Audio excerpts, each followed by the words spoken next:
Donc oui, effectivement, je pense que c'est une thématique qui est vraiment fondamentale et je suis très heureux d'être avec vous aujourd'hui pour en parler parce que vraiment le travail qu'on peut mener à l'hôpital, quelque part, il est nécessaire, il est indispensable, mais il est, à mon sens, dommage parce que voilà, bien des situations dramatiques qu'on peut connaître auraient pu sans doute être évitées via une action qui, finalement, tout au long de la vie, est pas forcément très, très euh, contraignante, et en tout cas beaucoup moins que ce qu'on pourra vivre malheureusement avec la maladie quand on va avancer en âge.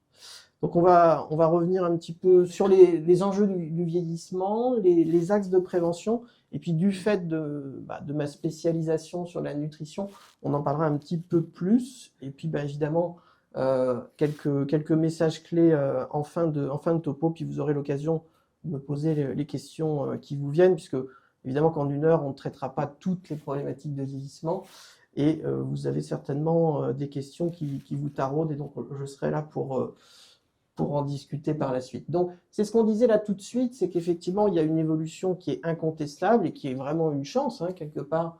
L'évolution de la société, l'évolution du système de santé a permis de voir apparaître, émerger vraiment une proportion importante de population au-delà de 75 ans, puis même des gens qui dépassent les 85 et les 90 ans, et avec un état de santé qui s'est quand même nettement amélioré. Par contre, il reste une problématique sur le risque de rentrer dans la pathologie, dans la dépendance, dans les âges assez extrêmes de la vie. Alors on dit assez extrême, mais en fait, quand on regarde, on parle souvent de l'espérance de vie à la naissance, donc ce qu'on est capable d'espérer comme durée de vie au moment où on est. Et on parle, nous, un peu plus de l'espérance de vie sans incapacité dans la gériatrie, parce que ça permet d'évaluer finalement quel âge on est susceptible d'atteindre sans avoir de complications de santé, sans avoir de dépendance particulière, sans avoir besoin d'une aide extérieure, même ponctuelle, pour faire certains actes de la vie. Et ça, c'est très lié à la qualité de vie, au bout du compte. Et donc, ce qui est vraiment un enjeu, c'est pas simplement de faire vieillir la population et d'augmenter l'espérance de vie, c'est d'être capable de l'accompagner comme il faut pour repousser cette limite de l'espérance de vie sans incapacité aussi vite, voire même plus vite que l'espérance de vie globale, de façon à ce que finalement on vive le moins longtemps possible avec toutes ces problématiques de dépendance et de pathologie qui sont vraiment très handicapantes en termes de qualité de vie. Et donc vous voyez, on a besoin de s'intéresser de ces problématiques de prévention parce que la proportion de gens âgés dans la population augmente et que ces préoccupations finalement sont relativement balbutiantes, hein, et le système de santé français, il est encore très largement tourné vers le curatif, l'hospitalier, le médical pur et assez peu sur la prévention. Et c'est vraiment une problématique, donc on va essayer de revenir sur certains aspects. Alors déjà, le vieillissement, bon, il faut dire qu'on le comprend de mieux en mieux, mais qu'on est encore très très loin de comprendre tout ce qui explique les modifications qu'on observe avec l'âge. Alors on a, vous voyez, ces pistes-là qui finalement sont en train d'être défrichées maintenant depuis des dizaines d'années, mais dont on ne maîtrise pas tous les secrets, hein, dans le sens où on sait que clairement notre ADN de code génétique vieillit mal et qu'on est souvent amené à accumuler des mutations qui vont entraîner des répercussions sur le fonctionnement de nos cellules. On a des cellules qui normalement doivent être renouvelées quand elles commencent à moins bien fonctionner et l'organisme qui vieillit est moins capable de faire ce type d'épuration. On a une inflammation dans le sang. Vous savez, des fois, ce qu'on regarde sur des prises de sang avec les globules blancs, la CRP, eh bien, on peut avoir finalement, sans avoir de maladie particulière, simplement en vieillissant, on sait que les caractéristiques du système immunitaire augmentent un peu ce niveau d'inflammation. Et ça va avoir des effets délétères sur les cellules et sur certaines fonctions de l'organisme.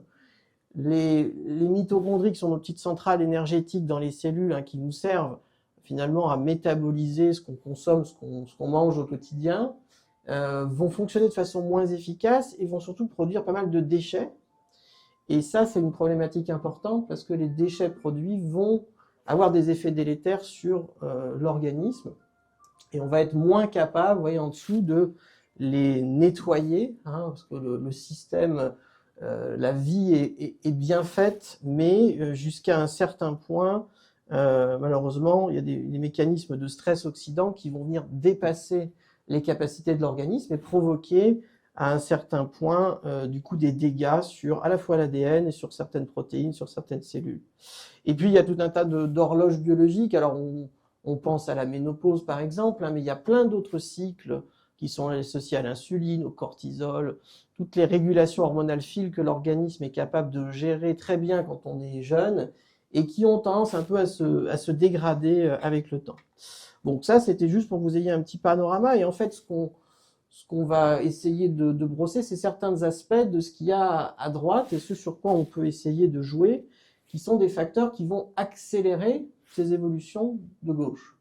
Et donc dedans, il y a clairement le niveau d'activité physique et de sédentarité, on verra un petit peu la distinction entre les deux, l'importance d'avoir un sommeil de bonne qualité, l'alimentation, on y reviendra longuement, et puis il y a certains stress qui sont toxiques, hein, type le tabac, qui sont bien connus comme étant des facteurs accélérant le vieillissement de l'organisme, le stress en lui-même, et la façon dont on est capable de le gérer. Il y a certains facteurs d'environnement, la pollution, les UV qui vont faire des vieillissements un peu plus localisés, hein, sur par exemple la peau.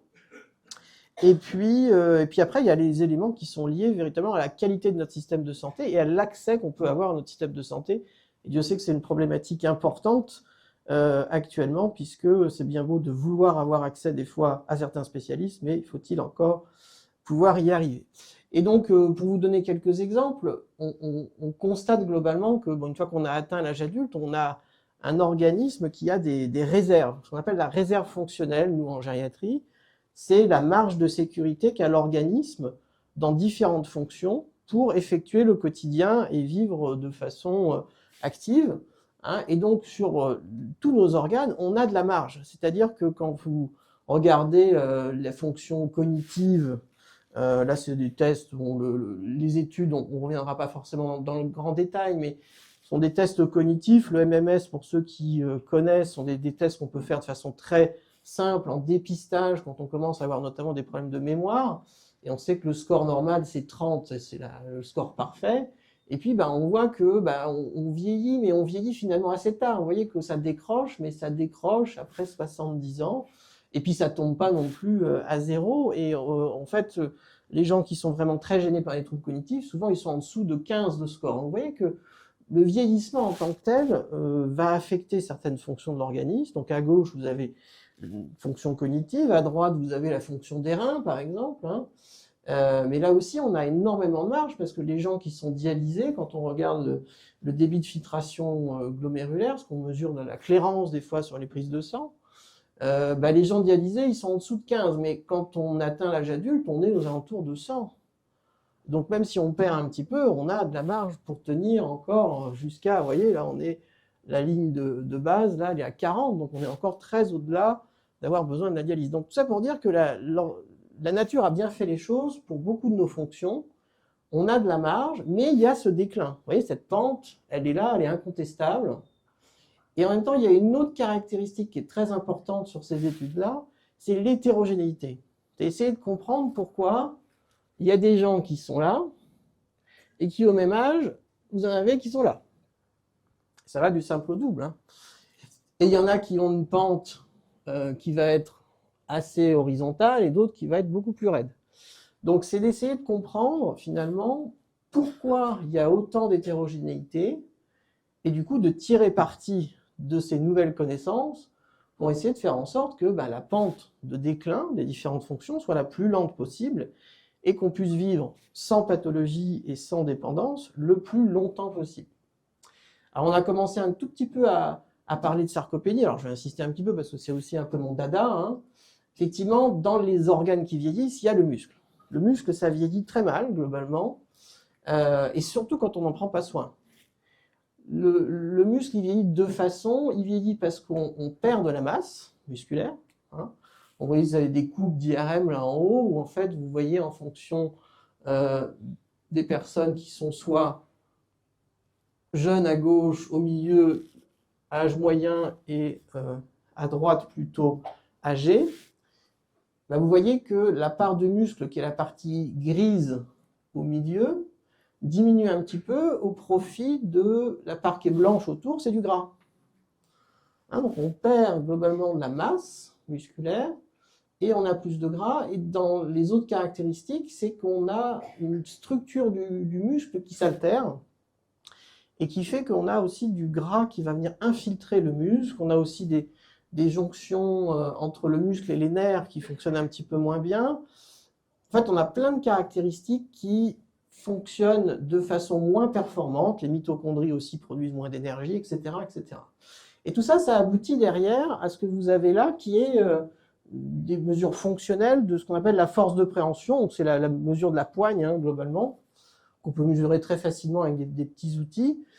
Et vous voyez là aussi l'hétérogénéité très importante de la population, mais globalement ce déclin est un déclin qui commence assez tôt, hein, finalement. Et le déclin fonctionnel, il est même souvent plus important même que la diminution de la surface musculaire. Alors qu'en fait, la sarcopénie, c'est le mélange des deux. C'est de constater qu'on perd du muscle, mais surtout qu'on perd de la force et de la fonction musculaire. Et c'est surtout important, finalement, ces deux derniers aspects, la force et la fonction musculaire, parce que c'est ce qui est directement associé à la qualité de vie, à notre capacité à nous déplacer, à marcher, à aller faire nos courses, à produire un effort, à jouer avec les petits-enfants, etc., etc. Parce que finalement, la surface musculaire, ça ne nous intéresse pas forcément au quotidien. Donc ça, c'est une façon de l'exprimer un petit peu différemment, avec des pourcentages quand on regarde la composition corporelle. Hein. Quand on parle de vieillissement, bah vous avez la masse grasse, donc ça on comprend assez bien ce que c'est, mais c'est à la fois la masse grasse qui est sous la peau, et à la fois la masse grasse qui est autour des tissus, au niveau du ventre, on va appeler plutôt la masse grasse viscérale ou ectopique. Et puis vous avez la masse musculaire qui en proportion du coup diminue. Et au milieu vous avez la masse maigre non musculaire, c'est les organes, c'est-à-dire le cœur, le cerveau, etc. Donc tous les autres organes globalement, si on fait un cumul de tout le reste à côté des muscles, va être assez peu variable en masse. Et du coup, ce que je vous disais, c'est que dans le muscle, il y a une altération de sa qualité, et dans la masse grasse aussi, il y a une altération de la qualité, dans le sens où la masse grasse viscérale, donc la masse grasse qu'il y a au niveau du foie, autour du cœur, etc., ça sont des masses grasses qui sont particulièrement délétères, et notamment sur le risque cardiométabolique, hein, faire du diabète, de l'hypertension, des maladies des vaisseaux. Et puis de l'autre côté, la sarcopénie, bah, c'est ce que je vous disais, c'est aussi des facteurs de risque très importants dans le quotidien, notamment sur les chutes, le risque de rentrer dans des situations de dépendance. Et au milieu de tout ça, ce qu'on va développer, c'est des moyens de prévention. Et l'idée, clairement, c'est pas forcément de faire de la prévention quand vous êtes déjà arrivé à 80 ans, c'est de la faire le plus tôt possible pour essayer de limiter le déclin. Alors une autre caractéristique importante du vieillissement, c'est que malheureusement, on a beau faire tout ce qu'on veut en termes de prévention, on sait de façon épidémiologique qu'on est face à un risque de développer des pathologies, et notamment des pathologies chroniques, puisque maintenant on a des thérapeutiques qui nous permettent de survivre à beaucoup de pathologies. Donc on a créé aussi cette accumulation de maladies chroniques, mais quelque part, ça résulte de l'amélioration de l'espérance de vie et de l'amélioration du système de santé.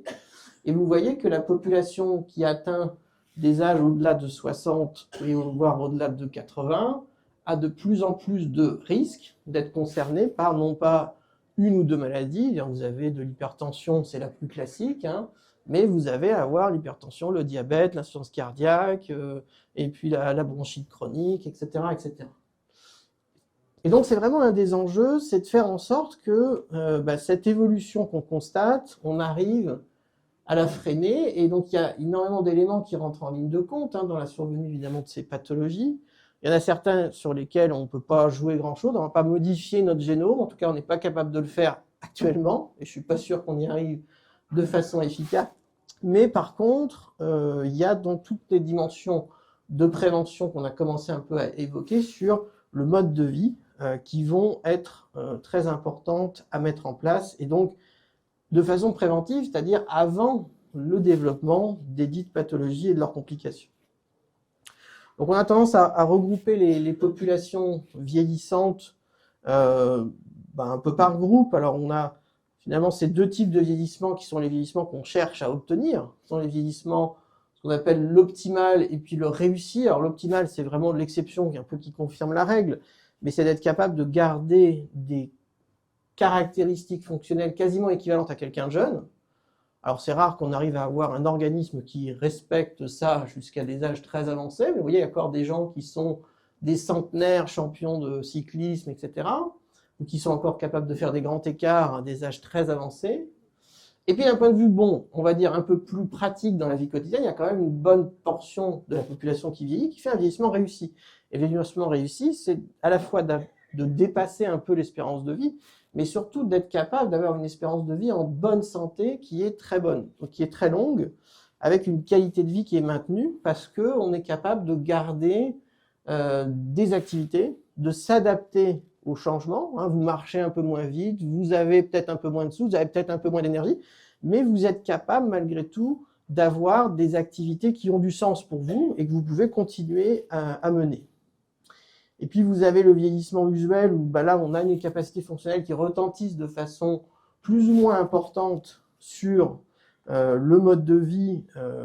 Et puis si on va sur l'extrême du spectre, les vieillissements qu'on va considérer comme étant plutôt pathologiques, c'est l'accumulation des maladies et puis la formation de l'accumulation de problématiques de dépendance dans la population. Et donc, l'idée, clairement, c'est de faire en sorte que cette proportion, qui a tendance à augmenter quand on atteint des âges très élevés, parce qu'effectivement, à 65 ans, les vieillissements pathologiques, il y en a quand même beaucoup moins qu'à 90, ça paraît assez logique, mais d'essayer de faire en sorte que cette proportion, elle reste quand même relativement limitée, y compris à des âges avancés. Et donc, quand je vous disais, l'idée, c'est de ne pas forcément s'épuiser à faire plein d'interventions qui seront probablement peu efficaces quand on est dans des dégradations. Vous voyez, là, c'est l'échelle fonctionnelle en fonction du temps, mais de façon assez schématique sur un organisme, ce que je vous disais tout à l'heure sur la fonction des reins, la fonction cognitive. Et donc, vous avez cette décroissance qui peut atteindre jusqu'à un certain point, ce qu'on appelle le seuil de défaillance, à partir du moment où on commence à avoir justement besoin d'une aide extérieure, une aide, des médicaments, une assistance d'un organe, etc. Et ce qu'on sait, c'est que si on commence à réfléchir sur la prévention là, c'est vraiment quelque chose de peu efficace, d'inadapté, voire franchement d'inutile.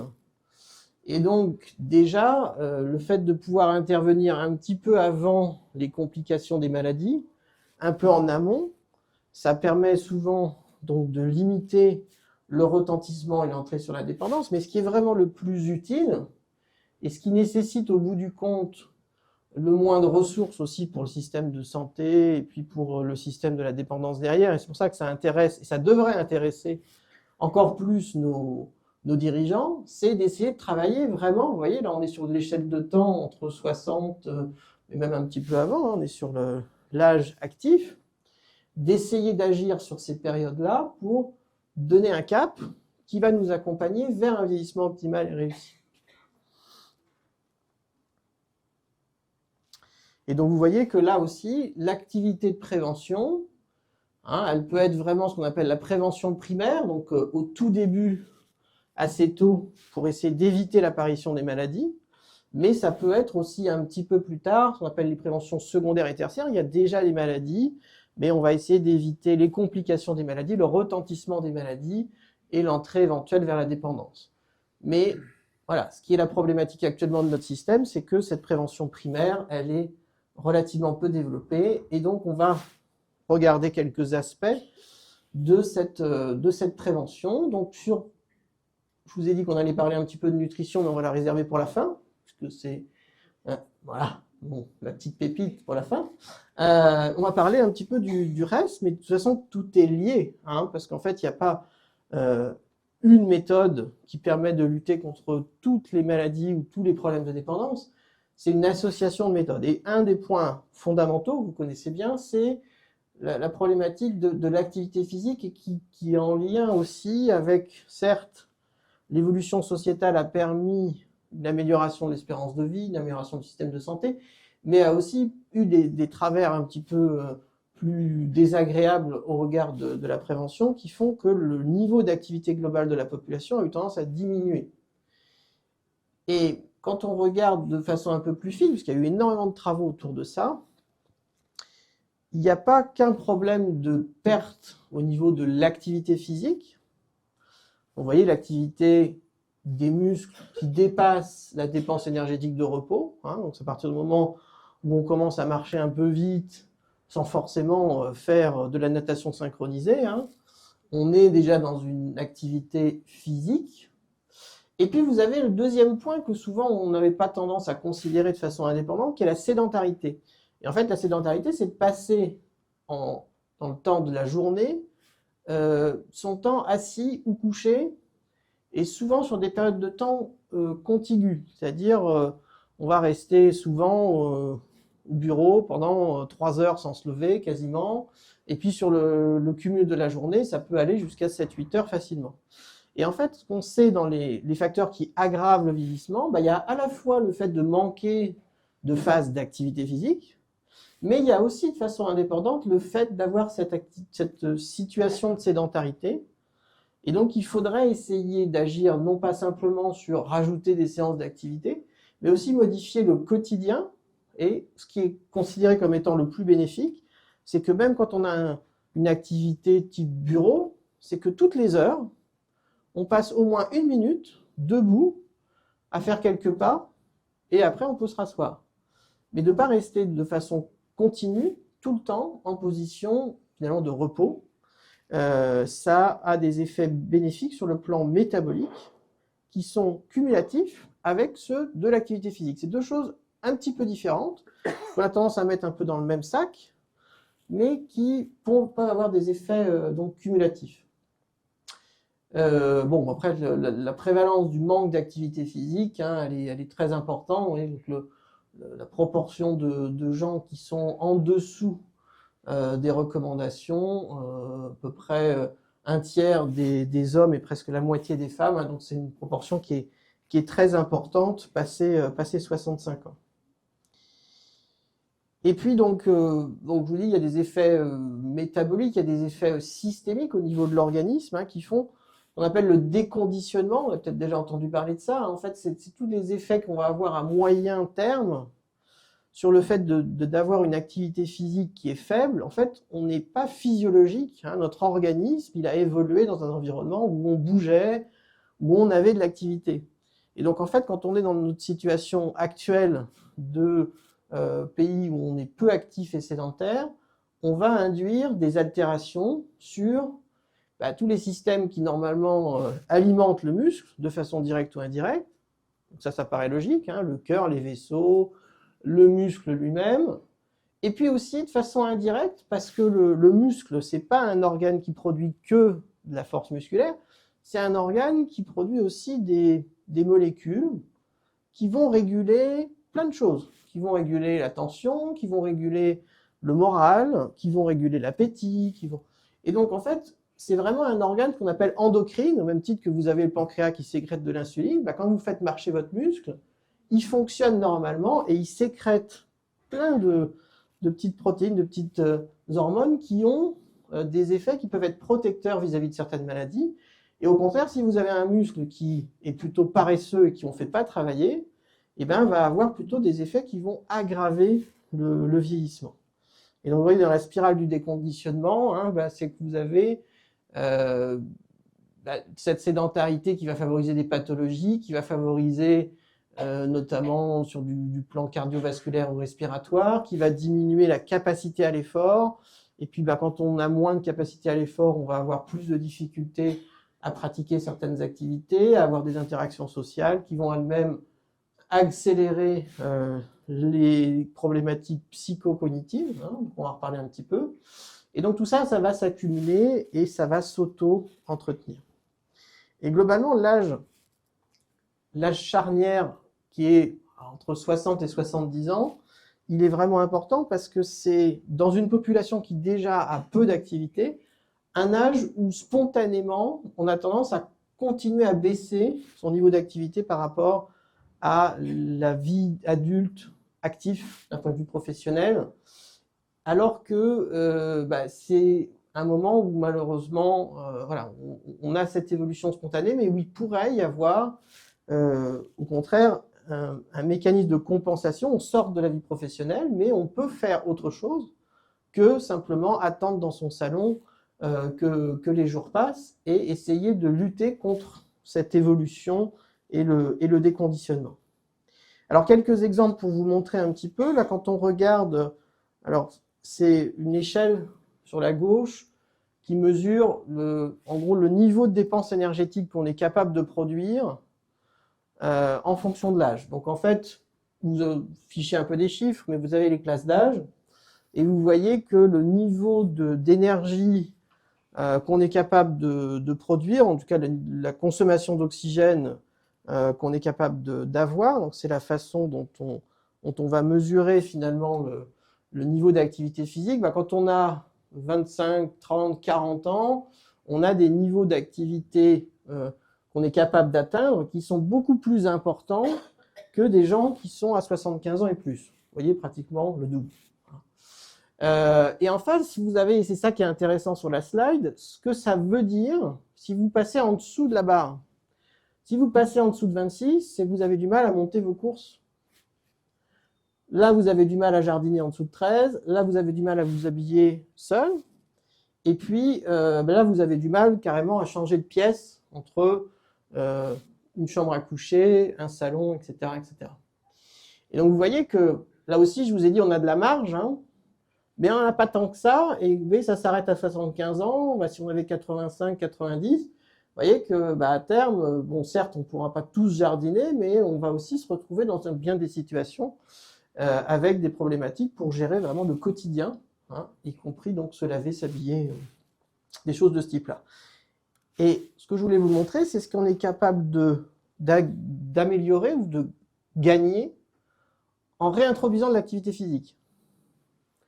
Et donc, vous voyez le petit carré bleu qui vient se poser par-dessus, c'est quand vous êtes capable d'atteindre, on verra un petit peu les cibles, hein, donc à partir de 30 minutes d'activité 5 jours par semaine, c'est souvent ce qui est étudié dans les études, mais vous voyez que du coup, des gens qui pouvaient se trouver en difficulté à 80 ans sur la toilette, l'habillage, ou un peu plus jeunes sur des activités signifiantes pour eux, type jardinage ou activité avec les petits-enfants, vont pouvoir à nouveau, potentiellement, le faire. Et vous voyez au passage que ce qu'on peut gagner, c'est important quand on est âgé. Alors peut-être pas aussi important que quand on est jeune, mais ça reste quelque chose de très significatif.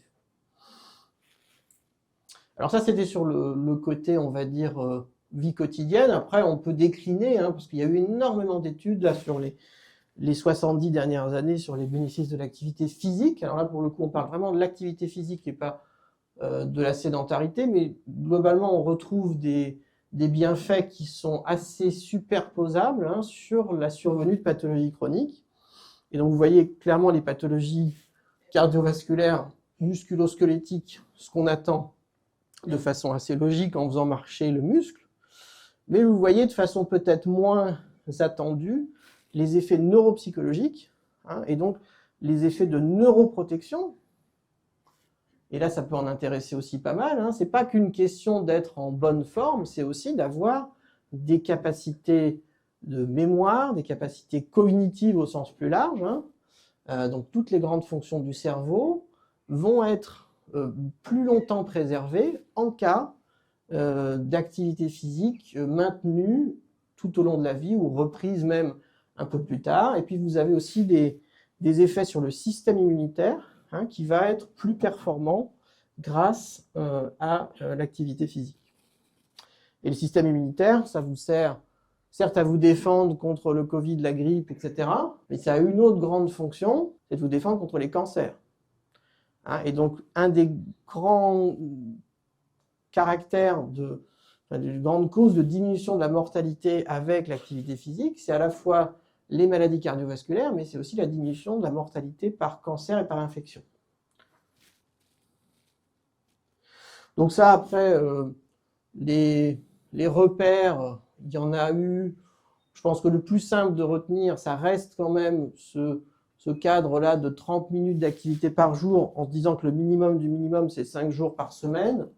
Et après, il va falloir moduler un petit peu, parce que activité physique, bon, je marche en faisant le tour du pâté de maison, et je fais donc le triathlon, c'est pas tout à fait le même niveau d'activité physique.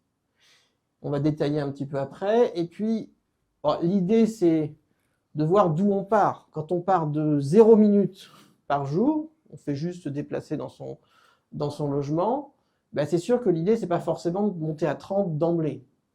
Donc vraiment, ce qu'il faut retenir, c'est augmenter, c'est faire un peu plus, et puis continuer, essayer de monter un petit peu au fur et à mesure du temps, et en essayant d'associer éventuellement des activités à la fois d'endurance, donc là c'est les choses, vous faites du vélo, vous faites de la marche, des choses qui sont de l'activité qui peut être le plus souvent modérée, et en associant avec des activités plutôt de renforcement musculaire, où là on va, sans faire forcément de la musculation avec les barres, les haltères, etc., mais avoir des activités soit sur maintien de certaines positions, soit d'utilisation de bandes élastiques. Il y a pas mal de choses qu'on puisse faire même à domicile, hein, et d'essayer de panacher un petit peu tout ça et de voir qu'effectivement, en fonction du niveau d'intensité qu'on atteint, et le temps qu'on doit y consacrer n'est pas tout à fait le même. Et évidemment, si on a une activité qui est de faible à très faible intensité, il faut y consacrer un petit peu plus de temps. Après, un autre dogme qui existait, c'était de dire ça ne sert à rien de faire 10 minutes et de s'arrêter, sur lequel on est quand même globalement revenu les dernières années. C'est toujours mieux de faire 10 minutes quand on en faisait 0 que de rester à 0. Hein? Et une fois qu'on est à 10, on essaye de passer à 12, et puis une fois qu'on est à 12, on essaye de passer à 15, etc. etc. Donc il faut aussi, derrière, se dire qu'il faut se fixer des objectifs qui sont atteignables, et puis au départ, hein, c'est vrai que si vous voulez vous mettre à forcer alors que ça fait des années que vous n'en avez pas fait, il faut quand même à un moment faire un petit check-up avant de vous lancer dans des activités trop importantes. Donc vous voyez l'idée de panacher, voilà, le bénéfice, il est assez logique sur les activités d'endurance, sur le souffle, etc. Et puis sur les activités de renforcement musculaire, d'assouplissement, d'équilibre, c'est aussi un enjeu très important vis-à-vis de la problématique des chutes, qui est un énorme problème. Pour le coup, là, c'est pas galvaudé de dire de santé publique dans la population qui vieillit. Et effectivement, dans les services hospitaliers, on gère énormément de patients qui font des chutes et qui font des complications des chutes. Et c'est une énorme problématique qu'on peut aussi gérer non pas simplement en augmentant la masse musculaire, mais aussi en assouplissant et en aidant le muscle à être plus fin dans ses mouvements. Donc ce que je vous disais, c'est vraiment le quotidien. Donc ça, vous avez déjà entendu 10 000 fois les mêmes rengaines, de se dire on prend pas la voiture, mais on marche, on prend les escaliers, pas l'ascenseur, etc. Mais c'est vraiment dans le quotidien, finalement, qu'on fait déjà une bonne partie du travail. Puis après, on peut rajouter des séances un peu plus spécifiques d'activité. Mais ce qui est vraiment fondamental, c'est que c'est pas la peine de faire une semaine d'activité puis de s'arrêter en espérant avoir des effets sur la santé.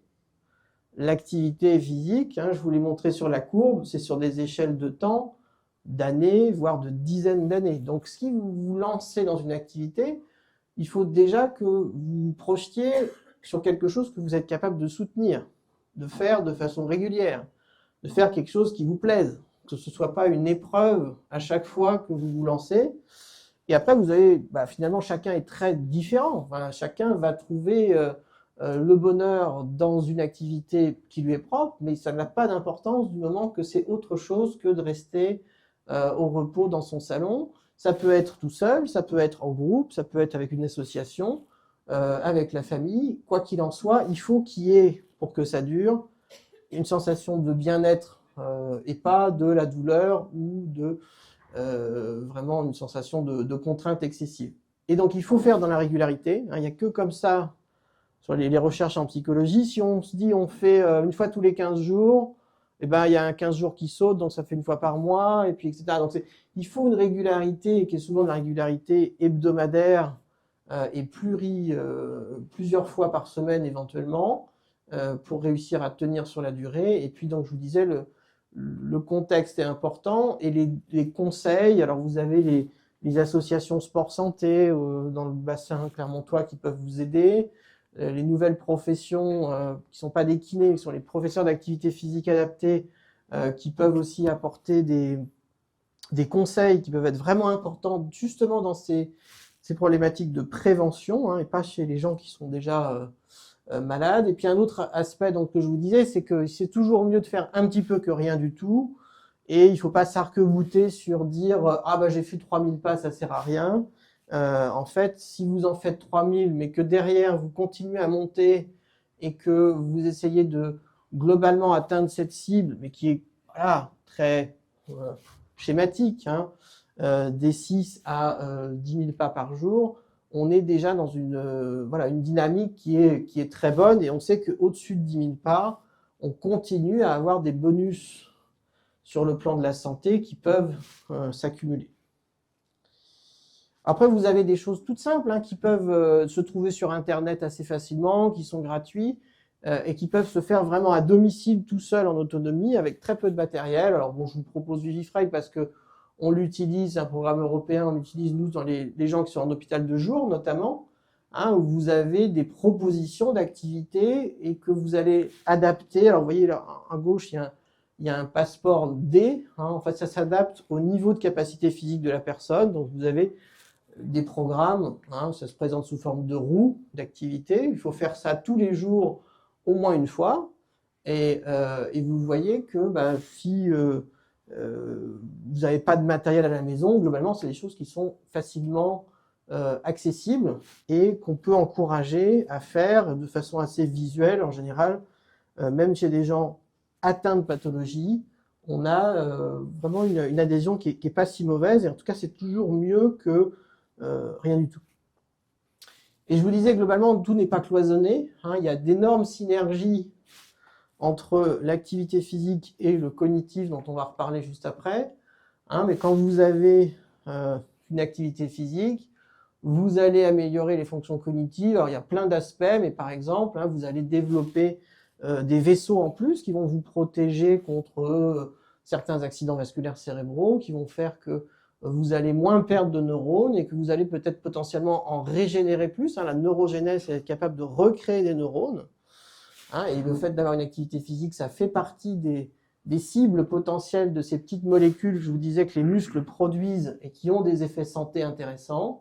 Et puis, on va être plus facilement capable de refaire des synapses, hein, des connexions. Et globalement, ça, c'est un peu le nerf de la guerre. Hein. Il faut des neurones, mais il faut aussi des synapses pour que le cerveau fonctionne et qu'il y ait des connexions qui soient efficaces. Et puis dans l'autre sens, quand vous avez un cerveau qui est en meilleure santé, vous avez aussi une commande au niveau de vos muscles qui est plus rapide, un temps de réaction qui est plus faible, et puis plus de capacité à faire deux choses en même temps. Hein. Alors je sais que nous, on est un petit peu défavorisés, il paraît, les hommes, mais au-delà de ça, il y a une vraie problématique quand on avance en âge, c'est que de faire deux choses en même temps, c'est plus compliqué. Et ça, c'est physiologique. Et le fait d'avoir un cerveau qui se muscle un petit peu, hein, au sens propre comme au sens figuré, ça permet d'être capable de faire deux tâches en même temps, et ça peut permettre notamment d'éviter de chuter quand on est en train de passer un coup de fil ou quand on est en train de réfléchir à sa liste de courses, parce que finalement, la double tâche la plus classique, c'est de marcher en faisant autre chose. Ça arrive tout le temps. Et on a plein de gens qui chutent parce que justement la gestion de la double tâche est plus difficile dans la population qui vieillit. Alors, on va commencer à parler un peu aussi du vieillissement cérébral, avec un point sur le cerveau. Le cerveau, il a besoin, pendant le sommeil, d'éliminer un certain nombre de molécules, de déchets, mais aussi d'éliminer un certain nombre d'éléments de la journée, de souvenirs, qui ne sont pas forcément utiles. Et tout ça, il le fait globalement de façon très active la nuit, et de façon relativement beaucoup plus limitée la journée, et c'est ce qui fait que, à terme, là, vous faites d'avoir un sommeil de bonne qualité, a été montré comme étant un facteur aussi de préservation des capacités cognitives. Alors ça joue aussi sur d'autres aspects, hein, la santé globale, puisque effectivement vous avez aussi un retentissement sur le système cardiovasculaire, mais aussi sur le système de l'humeur, hein, la thymie, le risque de dépression, qui est aussi plus faible quand on a un sommeil de bonne qualité. Alors ça aussi, ces conseils, je pense que vous les avez déjà entendus, mais ça fait toujours du bien de les remettre en perspective, hein. Donc, qu'est-ce qui permet d'avoir un sommeil de bonne qualité? Donc, la régularité, là aussi, elle est vraiment indispensable, hein. Il ne faut pas changer d'horaire de 1 heure ou de 1 heure et demie tous les jours, parce que sinon, on n'y arrive pas. Le fait d'avoir un peu d'activité physique et de s'exposer à la lumière du jour, de ne pas rester renfermé chez soi. Alors, l'hiver, c'est un peu plus difficile, mais il faut profiter des rayons de soleil pour sortir. Quand on fait des siestes, il ne faut pas les faire trop tard, il ne faut pas les faire trop longues, parce que sinon ça empiète quand même et ça déstructure le sommeil. Il y a tout ce qui est excitant, caféine, alcool, là aussi qui sont problématiques. Les écrans excitants, mais aussi producteurs de certains types de lumière qui vont avoir des effets cérébraux. Hein, donc là aussi, il faut essayer de couper assez tôt les écrans et de repasser sur du bon vieux journal, papier, lecture, livre classique. Et puis, bon, la température, idéalement, être assez fraîche pour favoriser l'endormissement. Alors, vous voyez, 7 à 8 heures, en fait, on ne dort pas plus, pas moins quand on est plus âgé. On a quand même des besoins en sommeil qui sont plus faibles qu'un adolescent, on est d'accord. Mais par rapport à un adulte, c'est relativement stable. Simplement, on dort souvent un petit peu moins la nuit et on a plus tendance à faire des siestes.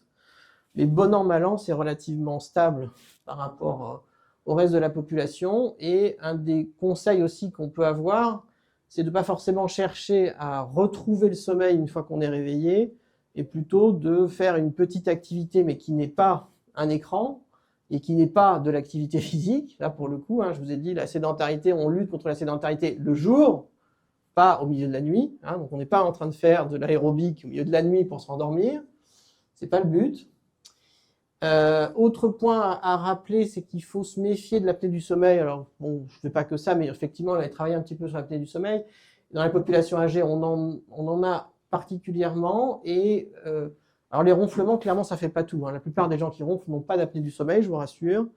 Mais quand on a le ronflement, plus le fait qu'on entende des pauses, plus le fait qu'on soit fatigué le matin au réveil, il faut quand même se méfier un petit peu, hein, parce qu'avec les problématiques que ça peut avoir sur des troubles de l'attention la journée, les accidents de la voie publique, etc., il faut y penser. Après, je vous ai quand même mis un point qui me paraît vraiment indispensable, parce que nous, on est face à ça toute la journée à l'hôpital, c'est que quand on commence à mettre le pied dans les somnifères, on a du mal à s'en sortir. Alors, je ne dis pas que tout le monde devient dépendant, mais malheureusement, comme c'est très souvent prescrit, on a plein de gens qui arrivent à des âges avancés et qui ont pris pendant 10 ans des somnifères. Et ça a plein d'effets qui sont pour le coup délétères sur la santé du cerveau. Et au bout du compte, de toute façon, comme on devient dépendant, on ne dort pas mieux qu'avant d'avoir pris les médicaments. Donc il faut vraiment se dire que si vous êtes obligé d'en passer par là, c'est sur une courte durée et il faut essayer d'arrêter très vite. Et quand on dit très vite, c'est moins de 3 mois. C'est pas je prends ça pendant 1 an puis on verra. 1 an, c'est déjà trop long. Et alors quand on est à 10 ans, c'est extrêmement difficile de s'arrêter. Et c'est pour ça que nous, on est souvent devant des situations qui sont insolubles, parce que quand vous avez 90 ans et que vous avez 2 somnifères, c'est très difficile de revenir en arrière. Et malgré tout, ça peut être une cause de chute et de chute à répétition qui peuvent être majeures, parce que le cerveau ne supporte plus, comme quelqu'un de plus jeune, d'avoir ce type de molécules. Et ça va faire la petite goutte d'eau qui va faire qu'on chute de façon importante. Alors, stimulation cognitive à tout âge, donc sur l'entretien des fonctions cognitives, c'est vraiment le fondamental, c'est-à-dire que certes, vous sortez pour certains de la vie professionnelle, mais il faut essayer de trouver un relais, c'est vraiment indispensable. Alors, ça peut être auprès de proches de la famille, ça peut être auprès d'une association, mais l'idée, c'est que la mort sociale, hein, qui guette une partie d'entre nous, a des effets physiques, cognitifs, qui sont importants, et le fait de maintenir un réseau, hein, et des interactions au quotidien, c'est vraiment quelque chose d'important, à la fois sur les fonctions cognitives et à la fois sur le moral, hein, et donc vous voyez que après, chacun peut trouver des situations du quotidien qui peuvent l'amener, ça peut être d'aller sur le marché, ça peut être d'aller prendre le petit café au coin de la rue, ça peut être d'aller chez le coiffeur, quoi qu'il en soit, ça a des effets stimulants. Alors on a aussi des choses qu'on peut faire de façon un peu plus individuelle pour entretenir sa mémoire, et globalement ce que je dirais c'est qu'il faut sortir de sa zone de confort. Le cerveau, c'est comme le muscle. Hein. Je vous ai dit la sédentarité. La sédentarité du cerveau, c'est quoi? C'est de se lever le matin, de prendre son petit déj, de regarder la télé sans trop écouter, et puis d'aller se coucher en n'ayant rien fait de particulier de nouveau de sa journée que la veille et que l'avant-veille, et qu'on fera la même chose le lendemain. Donc on a quelque part cette tendance qui peut, enfin ce risque qui peut arriver de ne plus avoir de nouveautés, de ne plus avoir de choses à comprendre. Hein, et donc, quelque part, de ne plus avoir de nouveaux neurones à développer, de nouvelles connexions, de nouvelles synapses à créer pour être capable de faire face à un monde qui change, c'est quelque chose qui va participer au déclin. Donc, le fait de faire tout ça, alors les mots croisés, on en parle souvent, mais c'est pas en soi la panacée hein, de se dire les mots croisants, mais ça fait partie des choses qui sont des stimulations. Mais ça peut être de lire, de discuter d'une lecture avec quelqu'un, ça peut être d'utiliser Internet pour regarder une revue de presse, pour regarder des nouvelles techniques. Hein. Il n'y a pas que les jeunes qui peuvent regarder des tutos pour faire tout et n'importe quoi. Hein. On peut s'en servir à tout âge. Et puis, se donner aussi des tâches qui sortent vraiment de l'ordinaire. Et le classique vraiment qui est très stimulant pour l'organisme, c'est de s'adapter dans un environnement qui n'est pas forcément sa langue maternelle. Et donc le fait de voyager, typiquement, on voit beaucoup de gens dans les centenaires et dans les gens qui avancent très bien en âge, des gens qui ont maintenu finalement, alors il faut avoir un peu de moyens, hein, je suis d'accord avec vous, mais qui ont maintenu ce goût pour du coup les sorties et puis le fait de sortir de son petit jardin, de son petit périmètre. Alors le focus sur la nutrition, il faut avoir en tête que sur les aspects nutritionnels, globalement la corpulence des personnes elle a tendance à augmenter jusqu'à 65-70 ans. On a tendance à prendre du poids quand on avance en âge à l'âge adulte, mais on a plutôt tendance à en perdre un petit peu quand on vieillit, mais normalement c'est un tout petit peu. C'est de l'ordre de 1 kg sur une dizaine d'années. Il faut s'inquiéter dès qu'on perd de façon rapide du poids, parce que quand on perd du poids, on va rentrer dans les problématiques de dénutrition qu'on va décrire un petit peu plus après, et qui ont des effets délétères. Et sur ce graphe-là, vous voyez, quand on fait des études épidémiologiques, on dit toujours, l'obésité c'est dangereux, le fait d'être dénutri c'est dangereux. C'est-à-dire que la mortalité par rapport à un indice de masse corporelle qui serait à 22-23, vous voyez, le poids divisé par la taille au carré, et quand vous êtes en dessous de ce point-là, il y a la mortalité qui augmente, et quand vous êtes très au-dessus des 25-30 aussi, il y a la mortalité qui augmente.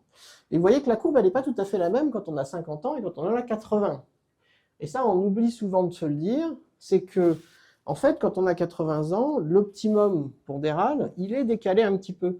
Et donc, en fait, physiologiquement, l'organisme âgé, il accepte plus volontiers d'avoir un petit peu d'embonpoint parce que ça constitue une certaine réserve au niveau musculaire, au niveau du tissu adipeux, qui peuvent permettre de faire face aux problématiques de santé, et c'est pas forcément délétère. Et donc, c'est rarement sur les poids extrêmes, les âges, je veux dire, avancés, qu'il y a un intérêt à perdre du poids. Là où il peut y avoir un intérêt à essayer de rester dans la norme pondérale, c'est justement dans les âges, on va dire, jusqu'à la soixantaine.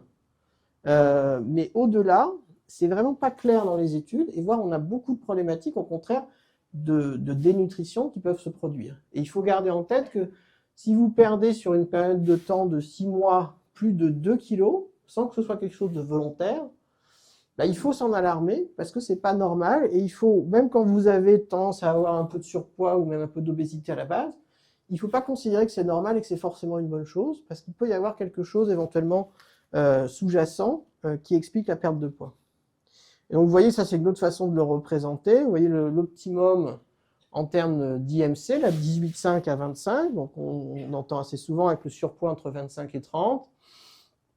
Et quand on est sur des âges au-delà de 70 ans, vous voyez que l'optimum pondéral, il est sur des IMC qui sont un petit peu plus élevés. Donc ce qui veut dire que là où, quand on était à 27 d'IMC en étant relativement jeune, il pouvait y avoir un intérêt à certaines restrictions pour perdre du poids, bah, quand vous êtes à 27 et que vous avez déjà avancé en âge, il n'y a plus d'intérêt à perdre du poids, et puis surtout vous avez un risque de vous rapprocher des situations de dénutrition.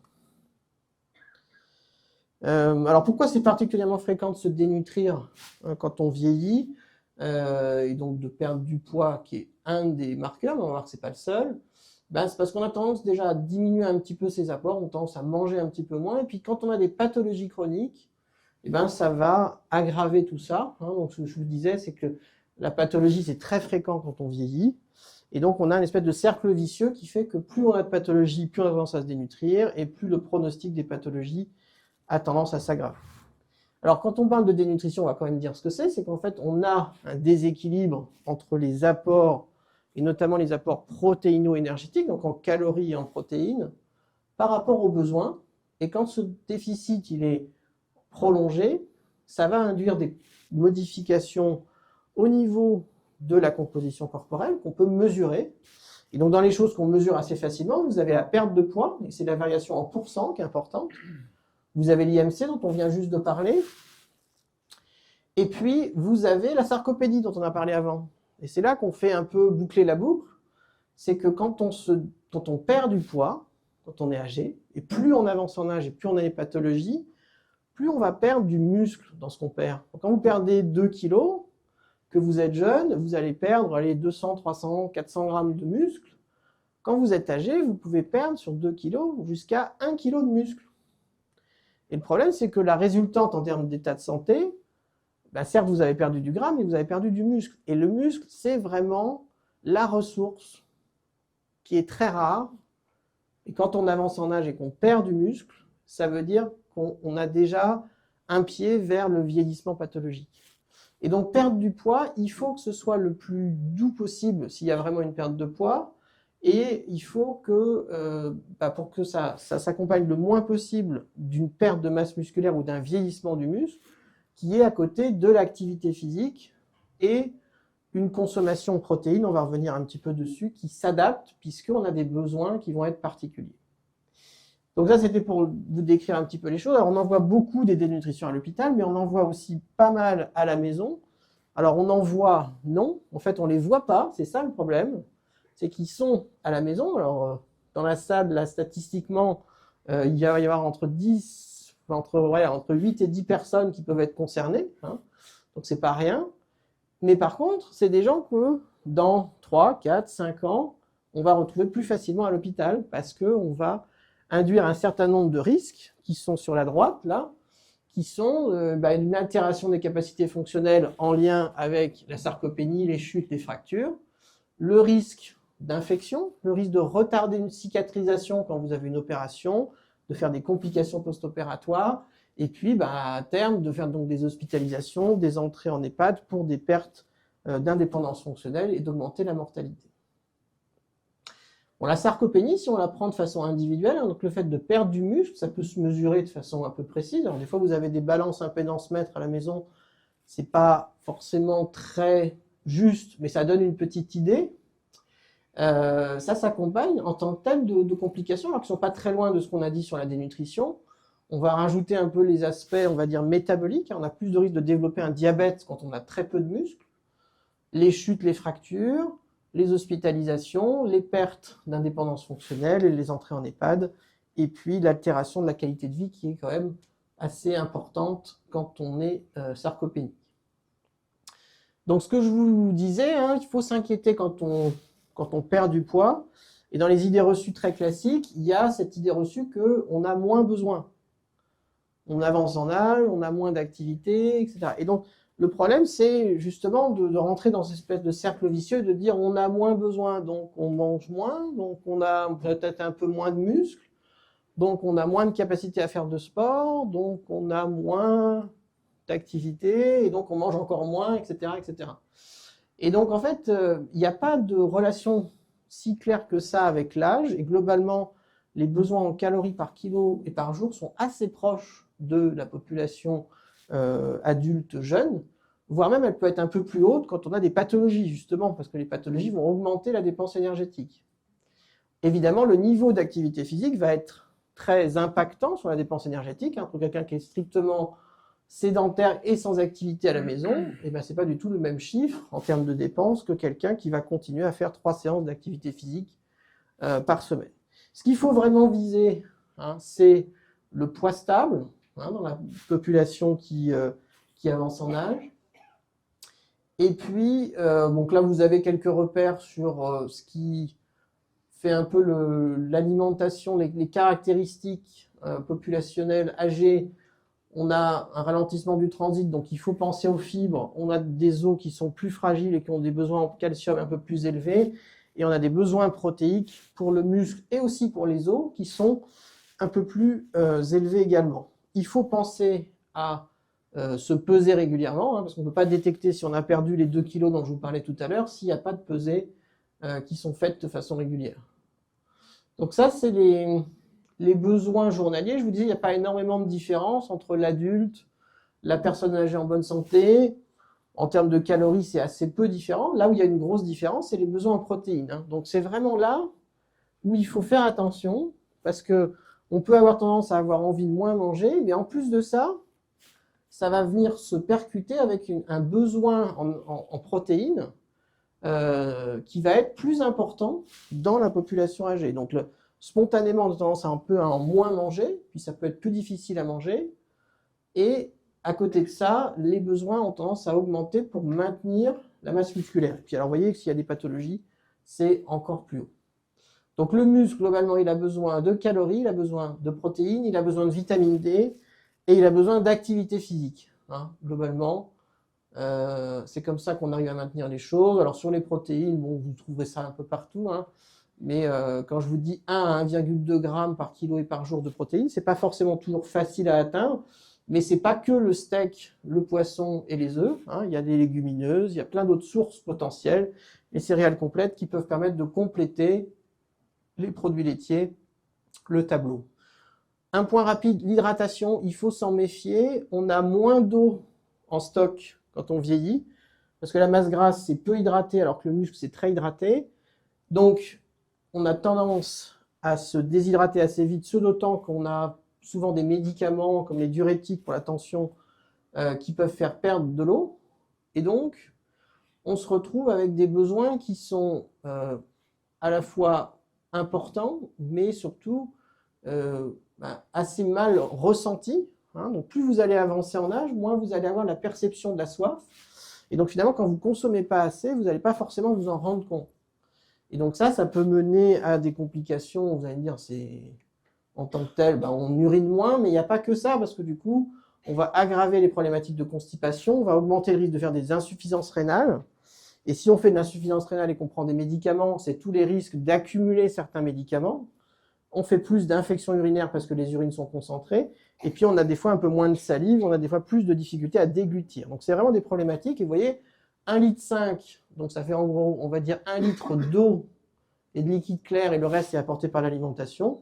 Et il y a bien des situations où ça n'est malheureusement pas apporté. Je vais peut-être passer là-dessus parce qu'on en discutera peut-être sur les questions pour qu'on ait le temps un petit peu. Tout ça pour dire qu'il y a des régimes qui sont connus pour être favorables, et le best-seller, c'est vraiment le régime méditerranéen. Et les régimes végétariens et véganes qui sont encore un petit peu plus marqués pour se passer des produits animaux, ils ont certes des bénéfices incontestables sur certains critères de santé, mais, je vous mets tout de suite la diapo d'après, on est beaucoup moins serein à long terme parce qu'on a des apports qui sont souvent insuffisants en vitamine D, en calcium, en fer, en vitamine B12, on a des carences, on a plus de risques de fractures. Donc vous voyez, on va gagner sur certaines pathologies, mais à long terme, on ne sait pas trop comment la population va vieillir s'il n'y a pas de supplémentation qui est faite. Bon, là-dessus, je ne vais pas forcément... Alors, si vous voulez, juste reprendre, mais ça, c'est les repères. Donc, vous connaissez le Programme national nutrition santé, mais là, c'est le Haut Conseil de santé publique qui avait fait une actualisation un peu plus récente. et donc, vous retrouvez les 5 fruits et légumes, etc. Donc là, il n'y a pas de choses particulières. Mais sur quoi je voulais attirer votre attention, c'est que par rapport à la population adulte, les produits laitiers, il faut un peu plus. Donc souvent, on dit plutôt 3 que 2. Les aliments riches en protéines, il faut à chaque repas et pas au moins une fois par jour. Donc c'est la différence, vous voyez, ça c'est ce qui est la population adulte. Donc il faut monter un petit peu les aliments qui sont denses en protéines. Mais après, sur le reste des recommandations, c'est une alimentation équilibrée normale. Il n'y a pas d'autres spécificités particulières. L'hydratation, les protéines, le calcium, les fibres, dont on a parlé un petit peu. Mais sinon, le reste, c'est superposable. Donc, les messages clés, je vous ai dit, la prévention, c'est tout au long de la vie. Donc, idéalement, on le fait avant l'apparition des maladies. Mais ça peut être aussi après les premiers signes, pour faire en sorte d'avoir le moins possible de complications et de retentissements sur le quotidien. Ce qu'il ne faut pas banaliser, c'est ce qui doit vous alerter pour demander éventuellement une consultation spécifique. Ce qu'on ne peut pas mettre simplement sur le coup de « je vieillis ». Le fait de tomber, ça n'est pas normal de faire plus d'une chute par an. On considère que c'est acceptable une chute. Au-delà, il faut se poser la question de savoir s'il n'y a pas des pathologies en dessous. Hein, soit un traitement que vous ne supportez pas, soit des problématiques cardiaques, etc. Le fait de perdre de l'appétit ou de perdre du poids, on en a parlé. Le fait de s'essouffler, hein, le fait qu'il y ait la désadaptation, c'est une chose, mais s'essouffler au moindre effort, vous voyez, en termes de gravité, c'est pas tout à fait la même chose que de plus être capable de bêcher tout son jardin d'une traite de 200 mètres carrés. Hein, quand on dit au moindre effort, c'est quand vous marchez, que vous êtes obligé de vous arrêter parce que vous êtes soit essoufflé, soit vous avez des crampes, ça c'est pas normal. Les oublis qui sont répétés et gênants au quotidien, c'est pas simplement j'ai oublié le nom de mon camarade de classe il y a 40 ans, ça c'est pas très grave, mais quand on a oublié des rendez-vous ou qu'on ne sait plus où est-ce qu'on doit se rendre une fois qu'on est au volant de sa voiture, ça c'est un peu plus embêtant. Et puis sur les R100 qui doivent alerter sur de la dépression, se poser la question quand on n'a plus envie de rien, plus envie d'entreprendre, ça c'est une problématique. Donc les conseils au quotidien, on a dit que ça résume un petit peu ça. L'alimentation équilibrée, variée, plutôt un régime méditerranéen, des heures fixes, veiller les apports protéiques, on surveille son poids une fois par mois, on s'hydrate bien, l'activité physique, l'idée c'est un peu plus et toujours un petit peu plus, hein. C'est toujours mieux que rien du tout. Prendre soin de son sommeil, et puis rester actif, rester curieux, garder son œil d'enfant, hein, d'être toujours à l'affût des choses un peu nouvelles, et puis ne pas faire l'autruche quand il y a des signes anormaux. Voilà, je vous remercie. Vous êtes vraiment à l'âge où il y a énormément de choses à faire en termes de prévention, et clairement, il n'est jamais trop tard pour essayer de prévenir plutôt que de guérir. Bien.